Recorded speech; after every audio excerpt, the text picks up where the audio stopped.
শ্রী শ্রী অকারানন্দ প্রভুপাদ মনে হয় জিন্দেগির ভালো হবে না, মাসুদ ভালো হবে, উই ভালো হবে না। প্রভুপাদ কেন করছি? কারণ উই যা কাজ করিচ্ছে তাতে এটা ছাড়া আর কোনো কিছু করা উচিত হবে না। অকারানন্দ প্রভুপাদ বাংলাদেশে ইন্ডিয়ার মূল চালিকা শক্তি হয়ে উঠছে, তার উপরে ভর করেছে ইন্ডিয়া। সে এখন ইন্ডিয়ার মূল প্লেয়ার বাংলাদেশে, তার উপরে ভর করিয়া ইন্ডিয়া কিছু করবে পাবে কিনা সেটা অন্য আলাপ, আমি আসিচ্ছি সে আলাপে। তার আগে দেখে নি কেন আমি তারে প্রভুপাত কইছি। অকারানন্দ গেছে রাশিয়ায়, তারপরে ক্রোয়েশিয়ায়।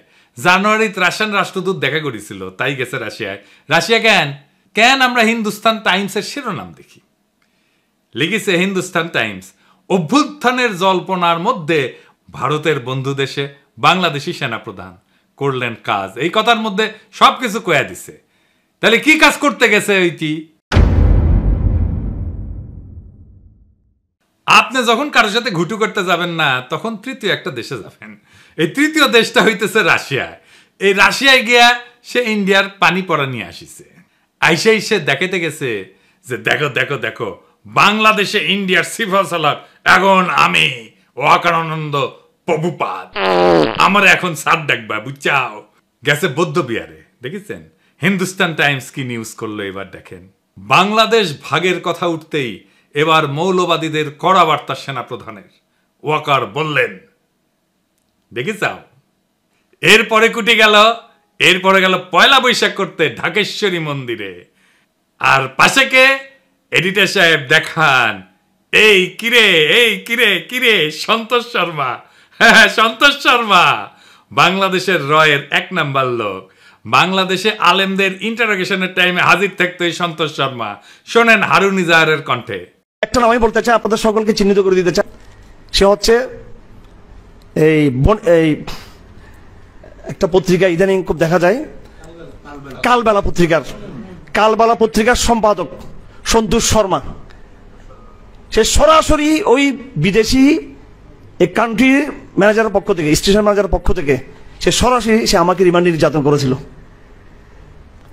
সেজন্য ওই কালবেলা পত্রিকার সম্পাদক সন্তোষ এর বিরুদ্ধে ওর বিরুদ্ধে মামলা হতে হবে। এবং সে কিন্তু নিজেকে অনেক বিভিন্ন আড়াল দিয়ে সে নিজেকে আড়াল করার চেষ্টা করেছে। এরাই কিন্তু আমাদের এই রাষ্ট্রকে সর্বদিক থেকে এনে ধ্বংস করেছেন। এরপর 21 টিভির নিউজ দেখেন। আর সন্তোষ শর্মা এখন তিনি দৈনিক কালবেলার সম্পাদক ও প্রকাশক, কাজ করেছেন শক্তি নামের পত্রিকায়। সাপ্তাহিক সুগন্ধার মালিক ছিলেন সন্তোষ শর্মা, হয়েছিলেন দৈনিক আমাদের সময় পত্রিকার ব্যবস্থাপনা সম্পাদকও। দেশে পূজা উদযাপন পরিষদের কেন্দ্রীয় কমিটির সাধারণ সম্পাদকও তিনি।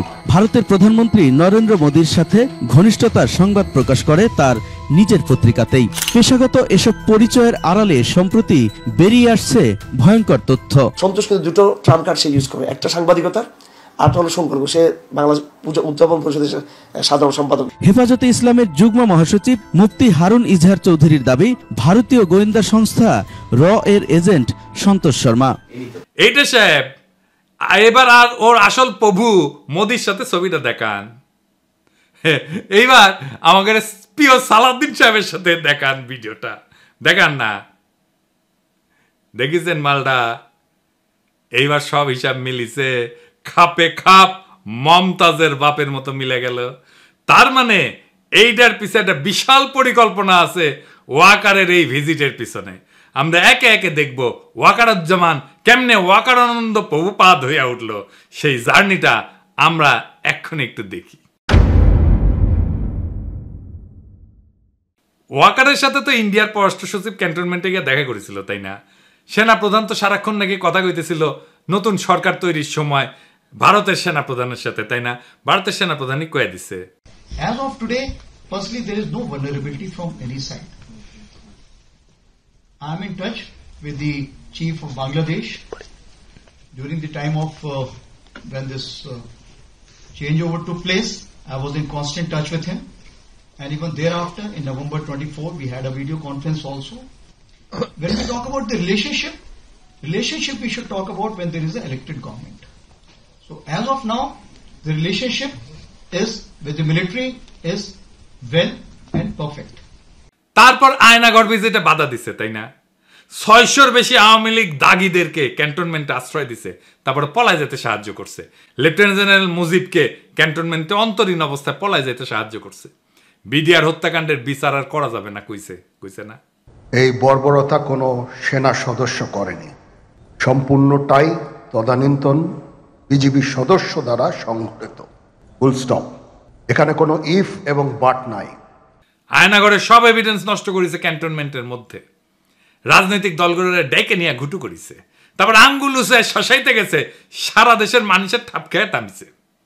হাসনাতরেও ধরতে গেছিল, পাবলিকের দিছে ঠাপ, হটিছে পিছে। তারপর শহীদ পরিবারের সাথে নাটক করিছে, পন্দের আলোতে কলাম লেখাইছে, ছাত্র সৈনিকের ঐক্য যেন ফাটল না ধরে। সৈনিক মানে সাধারণ সৈনিক না, কিন্তু সৈনিক মানে ওয়াকার। তারপরে সার্জিসরা ম্যানেজ করেছে ওয়াকার।